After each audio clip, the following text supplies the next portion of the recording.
Hello, আসসালামু আলাইকুম। আমি রুকসার। আজকে আমি আমার রান্নাঘর থেকে চালতার আচার রেসিপি দিব।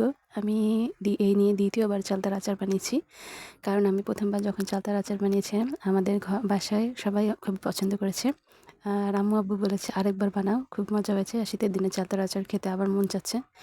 তো আমি আবার আচার বানিয়েছি দ্বিতীয়বার। তো ১ম বার যখন আমি চালতাটা আচার বানাচ্ছিলাম, তো পানিটা সিদ্ধ করে চালতাটা সিদ্ধ করে পানিটা ফেলে দিয়েছিলাম। এবার আমি সিদ্ধ করিনি। জালের উপর রেখে চালতাটাকে ভাপিয়ে নিলাম। গরম পানির উপর জালিটা রেখে চালতাটাকে ভাপিয়ে নিলাম। কড়াইতে তেল দিয়ে দিয়েছিলাম। তেল গরম হয়ে গিয়েছে, সর্ষের তেল। এখন আমি রসুন কুচিটা দিয়ে দিলাম। প্রথম চালতার আচারের ভিডিওতে রসুনের ভাজাটা স্কিপ হয়ে গিয়েছিল, ক্যামেরা ওপেন ছিল না। তাই এবার ক্যামেরা ওপেন আছে। তো তেলের মধ্যে রসুনটা দিয়ে রসুনটাকে আমি ভেজে নিলাম। এখন আমি সর্ষে বাটা দিয়ে দিব। আমি সর্ষে বাটা করে রেখেছিলাম, এই যে। এখন সর্ষেটাকে তেলের মধ্যে ভেজে নিব।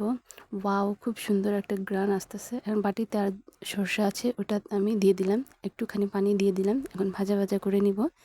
ভাজা ভাজা করে নেওয়ার পর আমি আর একটু পানি দিব ওটাতে। আমি এটাতে পানি দিয়েছি কারণ এটাতে গুড় দিয়ে এখন কিমাম করে নিতে হবে। আমি এখানে স্বাদ অনুযায়ী পাটালি গুড় দিয়ে দিব। আমি আচার তো বানাই বারবার, আমি জানি কত আচারে কতটুকু পাটালি গুড় দিতে হয়। গুড়টাকে আমি চুর করে রেখেছিলাম, এখন দিয়ে দিলাম। এটাকে আমি এখন নাড়াচাড়া করে কিমাম করে নিব। গুড়টা আমার গলে গিয়েছে। আমি এটাতে একটু ফুড কালার দিয়েছি, তাই লাল লাগতেছে। লাল লাল হয়ে গিয়েছে।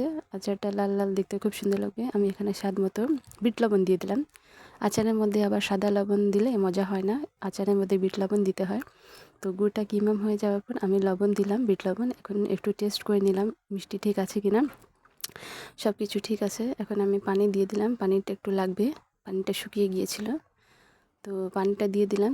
এই যে ভাজা মশলা, এটা পাঁচফোড়ন আছে, অনেক রকমের মশলা আছে এখানে, আর শুকনো মরিচ আছে। সবগুলোকে ভেজে আমি ব্লেন্ডার করে নিয়েছিলাম। এখন কিমাম করা হয়ে গিয়েছে। সিদ্ধ করা ভাপিয়ে রেখেছিলাম যে চালটা, সেখানে একটু একটু করে কিমামের মধ্যে দিয়ে দিব। একটু নাড়াচাড়া করব। বাকি চালতাগুলো আমি দিয়ে দিব। এটা খুব আঠালো, খুবই আঠালো, হাতে আঠা আঠা লাগতেছে, এই যে আঠা। তো চালতাটা দিয়ে দিলাম। এখন আমি নাড়াচাড়া করব। নাড়াচাড়া আস্তে আস্তে নাড়াচাড়া করে সবটুকু চালতার মধ্যে কিমামের মধ্যে মিশিয়ে নিতে হবে। আর ভাজা মশলাটা আমি এখনই দিয়ে দিব। এই যে আমি দিয়ে দিলাম। এখন খুব সুন্দর করে নাড়াচাড়া করে আমি চালটার আচারটাকে ভাজা ভাজা করে নেব তেলের মধ্যে।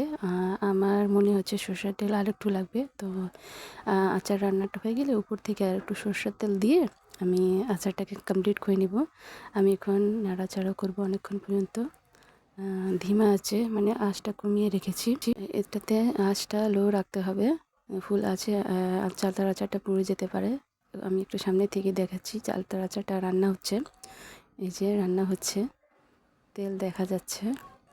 একটু পানি দিয়ে এটাকে ঢাকনা লাগিয়ে দিব। এটাকে অনেকক্ষণ পর্যন্ত এখন রান্না করতে হবে। তাহলে তেলের মধ্যে ভাজা ভাজা হয়ে গেলে আচারটা আমার কমপ্লিট। আর একটু তেল লাগবে, আমি তেল দিব। তো আচার রান্না করা হচ্ছে। শীতের দিনে আমার তো চালতার আচার ফেভারিট। আপনাদেরকে কোন আচার ফেভারিট বা কোন আচার খুব পছন্দ, বারবার বাসায় আচার বানিয়ে খান, অবশ্যই আমার ভিডিওতে কমেন্টস করে জানাবেন। আমার আচার রান্নাটা হয়ে গিয়েছে, আমি আবার ভিডিও করেছি। আমার ভিডিও দেখে পাশে থাকার জন্য ধন্যবাদ। ভিডিও দেখে অবশ্যই সুন্দর কমেন্টস করে যাবেন। ধন্যবাদ সবাইকে।